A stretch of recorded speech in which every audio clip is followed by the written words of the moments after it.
നിങ്ങളുടെ ലൈഫിൽ ഒരു നെഗറ്റീവ് ഇവൻ്റ് ഉണ്ടായി, ഫോർ എക്സാമ്പിൾ ഒരു എക്സാമിന് ഫെയിൽ ആവോ, അങ്ങനെ എന്തെങ്കിലും ഒരു കാര്യം സംഭവിച്ചു കഴിയുമ്പോൾ നിങ്ങൾക്ക് ഇങ്ങനെ തോന്നാറുണ്ടോ, ലൈക്ക് ഇമ്മീഡിയറ്റ്ലി ഇത് എല്ലാവരും അറിയും ആൻഡ് ഇവരെല്ലാവരും എന്നെക്കുറിച്ചിട്ട് ഒരു ഫെയിലിയർ ആയിട്ടായിരിക്കും എന്നെ കാണുക, ഈച്ച് ആൻഡ് എവറി പേഴ്സൺ എന്നെക്കുറിച്ചിട്ട് അങ്ങനെയായിരിക്കും ചിന്തിക്കുക, അങ്ങനെ തോന്നാറുണ്ടോ?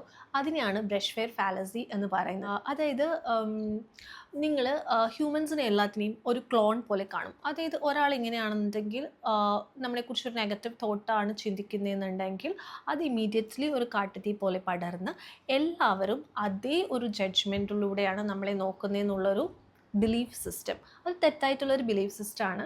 സോ അങ്ങനെ ഉണ്ടാവുന്നതിനാണ് ബ്രഷ് ഫെയർ ഫാലസി എന്ന് പറയുന്നത്. ഇങ്ങനെ പല സെൽഫ് ഡിഫീറ്റിംഗ് ബിലീഫ്സും നമുക്ക് നമ്മുടെ ലൈഫിൽ ഉണ്ടാവാൻ ചാൻസ് ഉണ്ട്.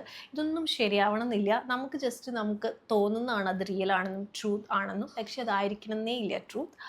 ആൻഡ് നിങ്ങൾക്ക് ഇതിനെക്കുറിച്ചിട്ട് കൂടുതൽ അറിയണമെന്നുണ്ടെങ്കിൽ please do watch the full video.